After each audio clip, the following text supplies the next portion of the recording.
Quero ler com você Lucas capítulo 4, verso 38. Diz a Sagrada Escritura assim: deixando ele, que é Cristo, a sinagoga, ele foi para a casa de Simão. Ora, a sogra de Simão se encontrava enferma. Lucas diz, com febre muito alta, e rogaram-lhe por ela, e inclinando-se ele, o Senhor Jesus, para ela, repreendeu a febre, e esta a deixou. E logo, preste atenção neste logo se levantou. Ao se levantar, ela passou a servi-los, diz o texto. Vá comigo para o Evangelho segundo Marcos, capítulo 1, mesmo episódio relatado sobre o olhar, com toda a certeza, de Pedro, mas escrito e registrado por Marcos, no capítulo 1, está dito a partir do verso 29, e saindo eles da sinagoga, foram com Tiago e João, diretamente para a casa de Simão e André. Veja que no verso 29, diferente do registro de Lucas, nós temos a informação de que o Senhor sai da sinagoga, juntamente com Tiago e João, diretamente para a casa de Simão e André, onde a sogra de Simão estava acamada, febril, e logo lhe falaram a respeito dela, e então, aproximando-se, tomou-a pela mão, a febre a deixou, passando ela a servi-los. Pai querido, obrigado pela leitura da Tua palavra nessa manhã, cantada desde o início, na influência do Espírito Santo. Nós estamos, ó Deus, recebendo aquilo que é a porção do nosso dia, para a nossa vida espiritual. E agora nós vamos debruçar mais uma vez sobre a Tua palavra, no sentido, ó Pai, de que o nosso coração, através dessa reflexão, possa ser de alguma forma agraciado com encorajamento, por que não exortação, consolo, com aquilo que nós entendemos, ó Pai, o Senhor tem trazido a nós nesse ano, num todo, através da excelência da Tua palavra. Obrigado. Abra o nosso entendimento, Senhor. Ajuda-nos, principalmente entendendo que o grande desafio em nosso tempo é com relação a nós ganharmos da parte do Senhor a condição, num ambiente como esse, de não sermos como Marta, mas nos parecermos com Maria, que é dada aos Teus pés. Então nos ajude nisso, em nome de Jesus, e que ao término, tanto o que fala quanto o que ouve, possam, ó Deus, ter os olhos somente para Ti, contemplando, como cantamos agora, a beleza do Senhor Jesus Cristo.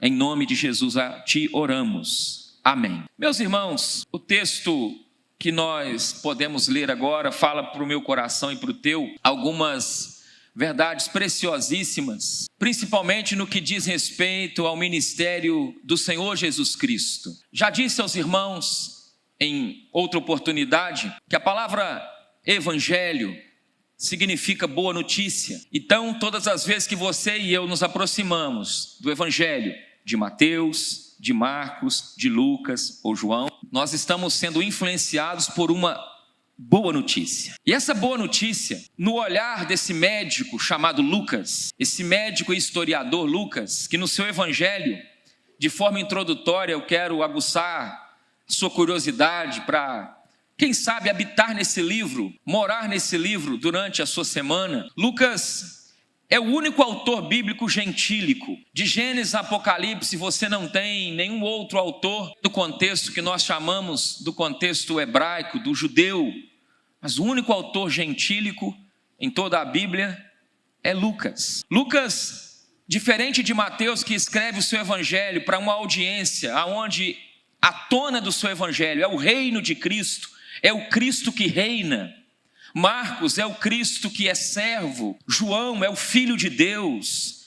Lucas, ele retrata o Filho do homem, a encarnação em detalhes. É Lucas que traz detalhes da concepção de Jesus, juntamente, claro, com Mateus, mas detalhes que ele ouviu no contato com Maria, detalhes que somente ele trouxe. É Lucas que registra cânticos, adoração, como daqui a pouco, dentro de algum tempo, nós estaremos aí celebrando mais uma data natalina, mais um mês importante para a cristandade. É Lucas que registra o cântico de Zacarias, o cântico de Maria, o cântico de Ana. É Lucas que mostra que os excluídos no evangelho são incluídos na pessoa de Jesus. No seu evangelho, Lucas dá voz às mulheres, que naquele tempo eram muitas vezes deixada de lado, rejeitadas, excluídas. Você tem Lucas falando de uma Marta, de uma Maria, falando de uma sogra, a sogra de Pedro. Você tem Lucas retratando viúvas no seu livro. Então, de forma abundante, é um livro extremamente interessante para nós. Ele que escreve 2 livros e não fala do nome dele em nenhum momento no livro. Que coisa interessante. Ele escreve um evangelho e ele não fala em momento algum do seu nome. Ele escreve o livro de Atos dos Apóstolos. E ele, em algum momento, a partir do capítulo 16, ele diz: nós estávamos, inferindo então que ele está presente. Mas ele, em momento algum, coloca-se o nome dele. No Novo Testamento, 3 vezes aparece o nome desse Lucas, amigo de Paulo, ganho pelo discipulado ao lado do apóstolo Paulo. Paulo chama de médico amado. Paulo diz também, escrevendo a Filemon, que ele era cooperador. Lucas é um cooperador. Lucas é um médico amado, é um irmão precioso. E é ele que escreve esse evangelho repleto aí de detalhes. E quando eu me deparo com Cristo, saindo da sinagoga e indo para a casa do discípulo Pedro, chegando naquela casa, há um problema. O problema ao qual o texto nos mostra: a sua sogra está acamada, segundo Marcos capítulo 1, verso 30, e acamada com febre, e logo lhe falam a respeito dela. Eu tiro para o meu coração algumas verdades desses versos que nós lemos. Primeiro, o entendimento de que a febre, e aqui há médicos, a febre é um sinal de que alguma coisa não vai bem no organismo. Os papais que estão aqui, as mamães, acredito eu, já tiveram muita preocupação com seus filhos em dado momento, quando coloca-se ali o termômetro e dá uma alteração naquele organismo, e alguns de nós tiveram mais, talvez, dificuldades do que outros com relação a períodos na sua vida onde foram mais febris. Eu tive uma infância onde eu tive alguns problemas e realmente infeccionava muito a minha garganta, e o sinal que logo se dava era a questão da minha febre. E logo naquele tempo, mamãe me levava na farmácia de um senhor que ele só dizia o seguinte: é injeção. Era terrível, irmãos, você não tem noção. Mas ela queria, de alguma forma, cuidar de mim, gerava preocupação nela, gerava preocupação no olhar claro do meu pai, e era a forma, em meio ao amor, de como dar uma bezetacil. E essa bezetacil, só quem tomou sabe, nunca esquece, porque muitas das vezes o remédio, ele não é um gosto bom, muitas vezes é dolorido, mas visa a melhora, a recuperação, visa ir de encontro àquilo que está causando mal no organismo. E a sogra de Pedro está de cama, febril, numa época que não tem termômetro, numa época que possivelmente, segundo alguns comentaristas, a febre tinha uma gravidade talvez muito maior do que no hoje, aonde nós temos aí muitas pessoas que logo já indicam alguma coisa para tomar quando alguém então está com a sensação febril. Agora, isso dito,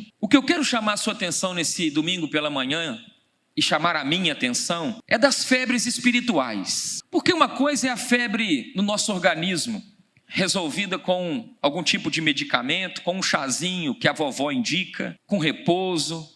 Agora, outra coisa é quando nós atravessamos períodos da nossa vida aonde nós estamos acostumando com algumas febres na nossa espiritualidade. E essas febres, elas vão nos colocando acamados, vai nos colocando sem apetite, vai de alguma forma mexendo com a nossa estrutura espiritual, nos afastando, nos excluindo de determinadas situações, determinadas realidades que a gente deveria estar sendo produtivo e a gente não está. E o que eu tenho nessa leitura bíblica é uma mulher que ela tem um coração de serva, porque o texto diz que logo que ela é curada, a primeira coisa que ela faz, ela passa a servir a casa. Mas até então, é uma mulher que está acamada dentro de um quarto, numa casa extremamente simples, mas essa casa simples, ela ganha contornos de um lugar mais importante do universo, a partir do momento que o Filho de Deus entrou nela. Ela não tem a beleza das casas que nós podemos hoje desfrutar, não tem o luxo que nós podemos desfrutar, não tem os benefícios do nosso tempo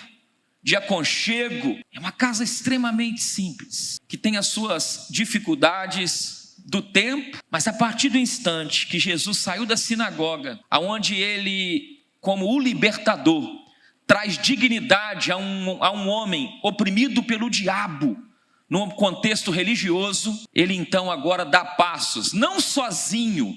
Ele chama João, diz o texto que ele chama Tiago, e nós vamos na casa do Simão e do André, 4 desses discípulos. E eu fico encantado porque Jesus chama Pedro, Tiago e João para ir no monte da transfiguração, e lá naquele monte, ele se transfigura diante deles, e aqueles 3 homens viram algo glorioso. Jesus indo para um determinado ambiente onde o pai está sofrendo, Jairo, diz a escritura que uma mulher, 12 anos sofrendo, perdendo vida, perdendo sangue, dizia lá no seu coração: se eu apenas tocar na orla das vestes dele, eu vou ser curada. E o Jairo, desesperado, porque a filhinha de 12 anos estava com um probleminha quando ele saiu de casa, de saúde, e no processo, essa menina vai a óbito, ele não sabe, mas Jesus para dar atenção a essa mulher, que 12 anos está sofrendo nas mãos dos médicos, uma multidão o comprimindo, o apertando,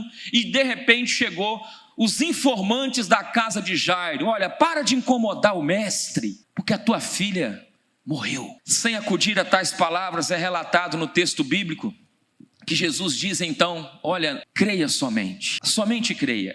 Jesus então pega Pedro, Tiago, João e vai em direção à casa de Jairo.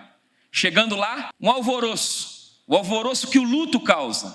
E em meio ao luto, em meio à dor daquele pai, em meio ao drama daquela família, o autor da vida resolve adentrar aquela realidade, trazer vida novamente para aquela adolescente, trazer vida para aquela adolescente muito amada pelos seus pais. E diz a Sagrada Escritura que a primeira coisa que Jesus diz que deve ser feita é dar de alimento para ela. E esses homens foram em ambientes com Jesus que eles viram coisas gloriosas. Mas aqui, aparentemente não há glória. A casa é do discípulo Pedro e André. Estar naquela casa, talvez muitas vezes ele já tinha estado. Ir ali novamente, em Cafarnaum, era para ele algo comum. Mas em meio a esse algo comum, o texto está nos mostrando que alguém está impossibilitada de ser ela mesma. Apesar de ser algo pequeno aos olhos dos outros, a febre está impossibilitando ela de ser ela mesma. Ela não está servindo. Então, isso dito, eu aprendo uma primeira verdade: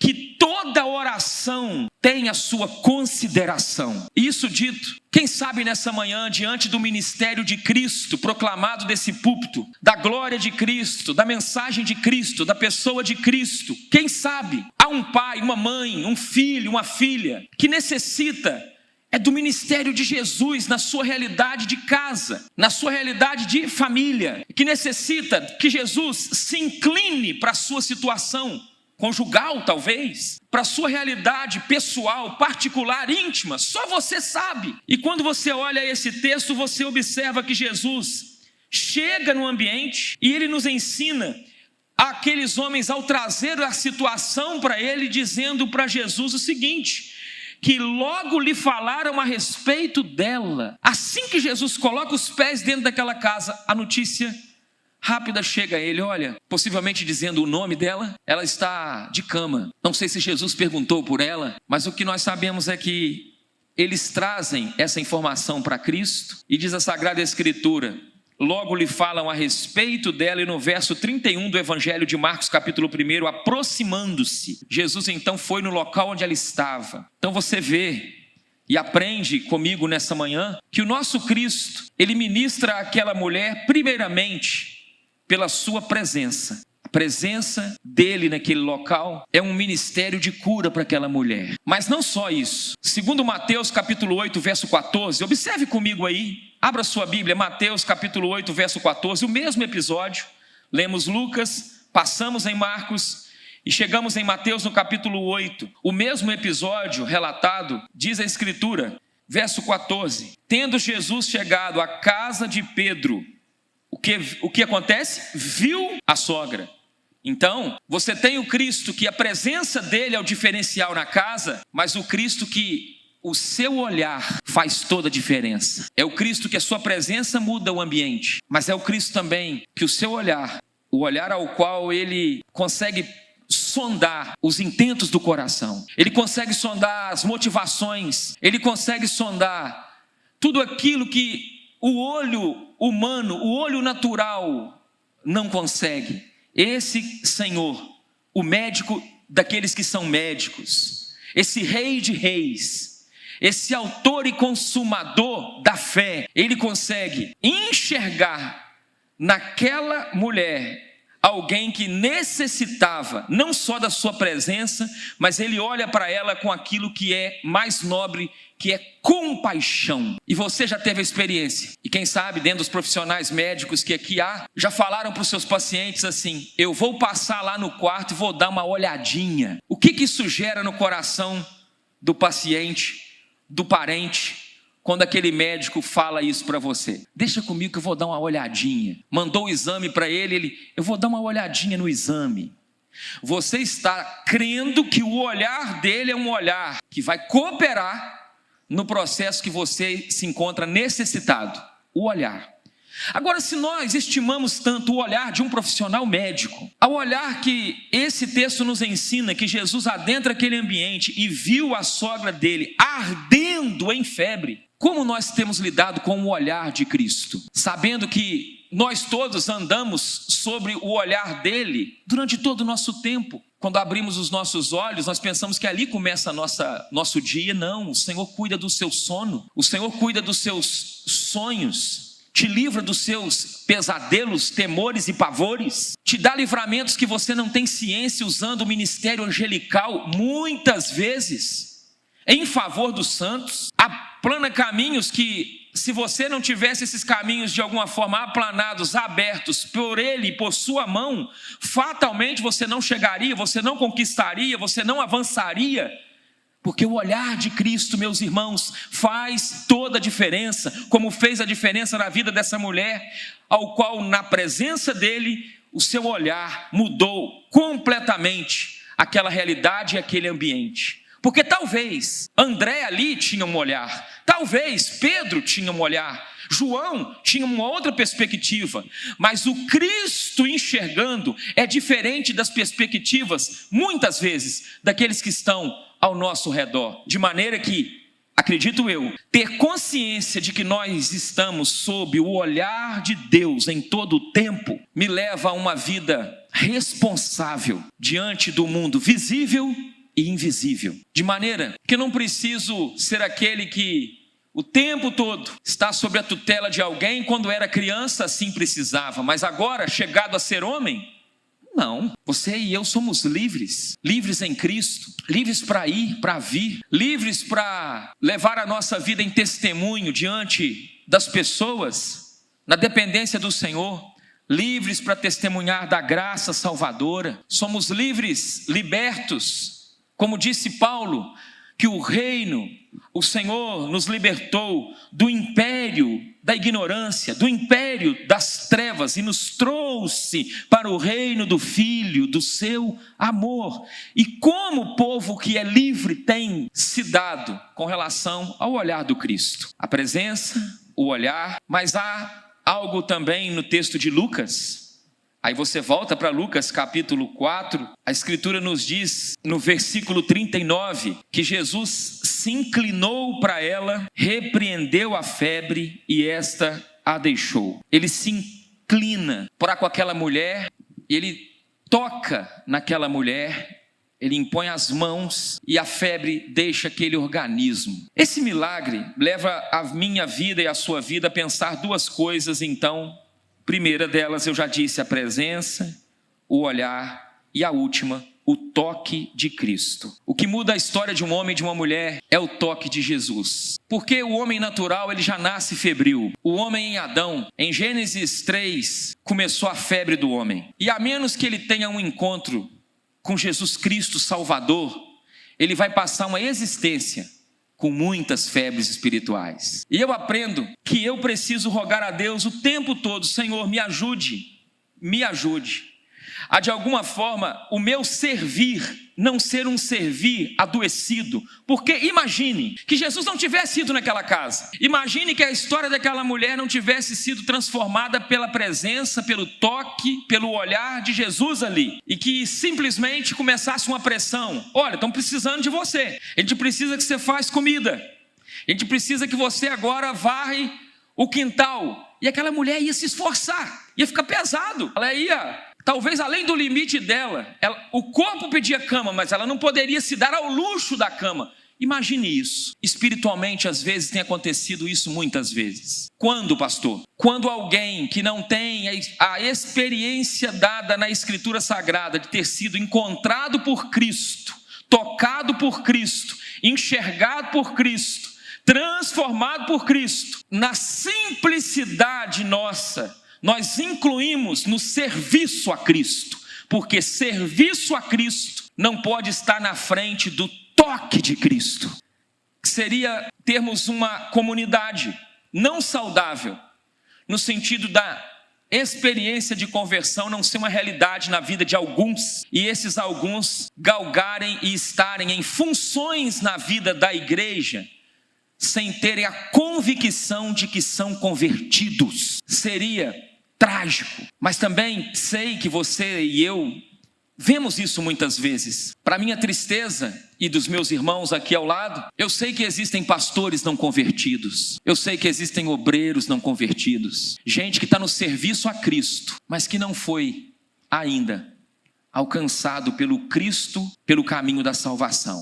Isso é trágico. Por quê? Porque assim como a enfermidade é alguém enfermo, o que ele toca fica doente, onde ele passa, ele pode contagiar o ambiente com a sua enfermidade. É assim que acontece na espiritualidade também. Porque se podemos ser instrumentos de saúde, de bênção, de viver aquilo que Jesus falou que a igreja dele deve viver. Igreja, os olhos são uma lâmpada do corpo. Se os teus olhos forem bons, todo o teu corpo será luminoso, mas se os teus olhos forem maus, todo o seu corpo estará em trevas, no olhar. Mas é bom saber que quando nós individualmente assumimos o papel de encarnar a pessoa de Jesus Cristo, da influência do Espírito Santo, aonde nós estamos inseridos, na escola, no trabalho, no ambiente familiar, ali chegou também a luz de Deus, ali chegou a possibilidade de salvação naquela casa, ali chegou a possibilidade do ambiente da paz chegar ali no meio da guerra. E isso é lindo a gente observar e a gente trazer para a nossa história esse desejo, porque quando nós iniciamos o culto nessa manhã, o reverendo Mileno, na sua oração, ele pediu ao Senhor 3 coisas. Primeira delas, Senhor, nessa manhã, cura a gente. Segunda coisa que ele pediu, Senhor, liberta a gente. Terceira coisa que ele pediu, esteja com a tua presença entre nós. Cura, liberta e a sua presença. Foi essa realidade que no texto que nós estamos lendo, repartindo, mudou aquela vida, mudou aquela casa, mudou aquela história. De maneira que eu quero também, para concluir, talvez alguns pensam assim: pastor, o que é então alguém febril? Vou te dar um exemplo dos muitos. Abra no Salmo 50. Eu entendo que o febril é o ímpio. E quando Davi fala do ímpio, veja o que Davi diz acerca do ímpio. Salmo 50, Davi não. Quem escreveu o Salmo 50 não foi Davi, foi Asaf. O verso 16, olha o que diz a Escritura. Mas ao ímpio, esse que é febril, diz Deus: de que te serve ficar repetindo os meus preceitos? Teres nos lábios a minha aliança, mas uma vez que você aborrece a disciplina e rejeitas as minhas palavras. Se vês um ladrão, você tem prazer nele. Aos adúlteros você se associa. Você soltas a boca para maldade. Tua língua trama enganos. Quando você se senta é para falar contra o teu irmão e para difamar o filho da tua mãe. Tens feito essas coisas e eu me calei. Pensavas que eu era teu igual, mas eu te arguirei. Eu vou pôr tudo à tua vista. Considerai, pois, nisso, vós que vos esqueceis de Deus, para que não vos despedace, sem haver quem vos livre. O que me oferece adoração, sacrifício, canções de ações de graças, esse me glorificará. E ao que prepara o seu caminho, eu dar-lhe-ei que ele veja, que ele enxergue a salvação de Deus. Um salmo que termina com a expressão, a salvação de Deus, para que ele veja, ele enxergue o Deus que salva, o Deus que salvou, o Deus que salvará. Mas nesse registro da impiedade humana, você vê alguém que no verso 16 e 17, segundo Asaf, repete os preceitos, tem nos lábios a aliança, na boca, mas o coração não confere com a boca, irmão. É alguém que aborrece a disciplina, a orientação, aborrece as prescrições desse Senhor e o mais grave, rejeita, deixa de lado as minhas palavras. E começa a ser revelado no texto que quando enxerga um ladrão, tem prazer na maldade, tem prazer na infidelidade, os lábios cheios de engano e soltas a boca para o mal. Todos nós nessa casa de oração, de segunda a segunda, nos ambientes diversificados que aqui tem, nós lidamos com essa realidade. Quantas vezes você se depara com essa realidade? Não é algo distante. E não é só pensar lendo um jornal ou naquela informação que te assusta e te assombra da cidade que nós temos como uma grande metrópole. Não, não. Quando nós olhamos para o nosso próprio coração, se Deus tirasse a sua mão um pouquinho, todos nós nos tornamos isso aqui. Os nossos prazeres, as nossas alegrias, os nossos valores se tornam exatamente o que Asaf está relatando acerca do ímpio. Mas o que é dito, irmãos, na vida do salvo, do filho de Deus, da filha de Deus, é aquela realidade que aconteceu naquela casa simples. Um dia, você e eu, e pudemos hoje cear, um dia você e eu estávamos acamados, febris, pela febre chamada pecado, e Jesus resolveu chegar na nossa casa, mudar a nossa história, transformar o nosso viver, transformar o nosso entendimento. E isso é motivo de nós termos, enquanto vivermos aqui dentro do plano de Deus, ações de graças em todo o tempo. Não sei, como eu disse ao início, se você foi alguém que já teve febre, já teve muita febre, mas a verdade é que pensando nas febres espirituais, o que nós somos chamados hoje a olhar para a cura, no toque da salvação de Jesus, que vem pela sua presença, vem pelo seu olhar, e quando ele toca, ele fala daquilo que o reverendo Anderson disse. Ele se fez homem, habitou entre nós. A encarnação dele. Porque ele como homem, como Deus, 100% homem, 100% Deus, ele condescendeu com aquela mulher, inclinando-se para ela e tocando nela. E isso é forte demais pensar. Alguém que se fez homem habitando entre nós, que levou sobre si nossas enfermidades e mazelas. E alguém que com a sua palavra, se a vida dele fala da sua encarnação e a presença, e essa bendita encarnação,